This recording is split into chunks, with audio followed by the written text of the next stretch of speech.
Vamos conversar sobre este dia de muita aversão a risco com ela, Maria Regina Silva, editora da Broadcast. Maria, seja bem-vinda à nossa programação. Um ótimo dia a você. Começamos a semana com o pé muito esquerdo, com um pé aí com um espinho embaixo, você pisou no Lego, tropeçou da cama. Realmente é um mercado muito avesso neste início de semana. Eu gostaria de entender, os mercados aqui no Brasil devem espelhar esse desempenho externo, que, como vimos, é muito negativo. O que a gente pode esperar aqui para o Brasil? Por favor, bom dia. Olá, Gabriel. Muito bom dia. Bom dia também a você que nos acompanha. É isso mesmo, Gabriel. Começamos mal a semana, né? Esses conflitos aí, esses ataques feitos pelos Estados Unidos e Israel ao Irã no sábado elevam as tensões que já havia aí, né? Um clima de tensão nos mercados, né? Já com os mercados já imaginando que isso pudesse acontecer, né? Então tem-se essa tensão mundial por conta desses ataques e, como você já bem disse, Gabriel, os mercados mundiais espelham esse clima de tensão. E aqui, claro, no Brasil não deve ser diferente.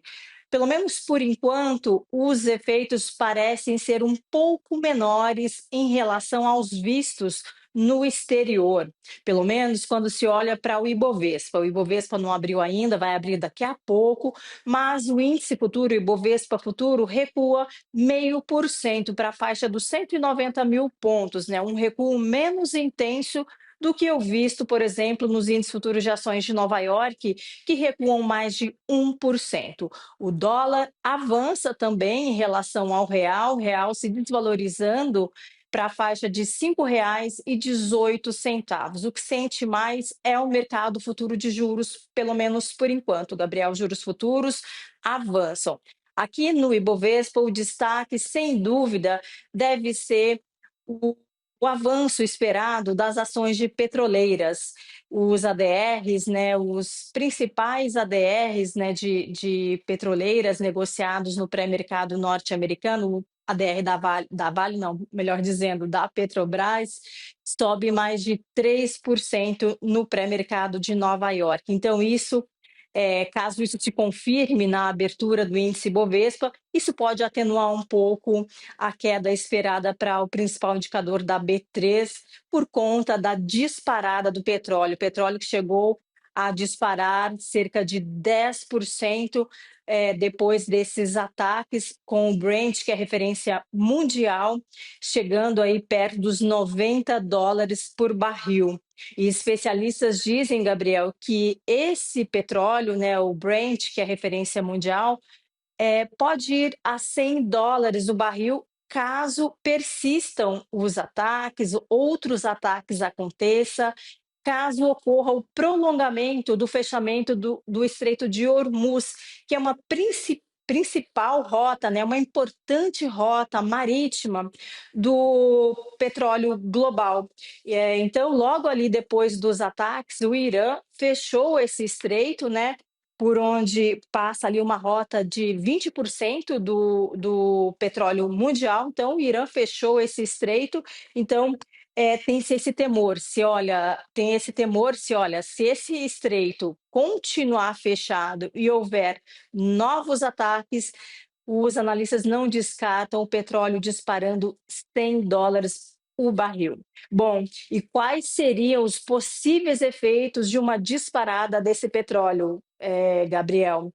Os efeitos são principalmente, olhando aqui para o Brasil, né? O Brasil é um país, né, que distribui seus produtos principalmente por rotas rodoviárias, então teme-se ali, né, tem-se aí, provavelmente, caso esse petróleo dispare ainda mais, um efeito sobre os preços, né, principalmente sobre os fretes, sobre o diesel, sobre os combustíveis e, consequentemente, sobre a inflação, no momento em que, a despeito, né, dos recentes dados mostrar uma inflação um pouco mais pressionada, quando se olha para o todo, temos uma inflação conduzindo sentido à meta, né? Na verdade, está um pouco ali aquém do teto da meta, mas o Banco Central, de certa forma, tem conseguido fazer com que essa inflação convirja um pouco mais, tendendo ali para a meta. Ainda não está cedendo, né, para 3%, mas pelo menos está abaixo do teto da meta de 4,5%. Essa Selic aí de 15% tem, de certa forma, ajudado essa inflação nessa convergência. Então, fica-se aí o temor de que, se houver uma escalada ainda maior nos preços do petróleo, afete a inflação não só no Brasil, mas mundialmente. E, claro, se houver essa influência nos preços de forma mundial, também pode se colocar em xeque, Gabriel, políticas monetárias mais frouxas. Lembrando, aqui no Brasil, tem-se a expectativa de que o Banco Central comece a cortar os juros neste mês. Não sabemos se esse evento pode mudar aí as expectativas dos especialistas. Vamos ver nessa semana, nos próximos dias, né, a depender dos desdobramentos desses conflitos, para ver se já pode mudar, já mudaria as expectativas para esse Copom. De todo modo, fica aí a luz amarela com relação à magnitude do corte esperado para a taxa Selic e, claro, também coloca-se aí um pontinho amarelo com relação à política monetária norte-americana, que os últimos indicadores ali fortaleceram as expectativas de retomada dos juros lá nos Estados Unidos pelo Fed em junho, quem sabe em julho. Então tem-se essa questão aí, essa dúvida que fica, sobretudo com relação à inflação e à política monetária, a depender de até quando vão esses conflitos, se esse Estreito de Hormuz vai ficar fechado por muito mais tempo, Gabriel.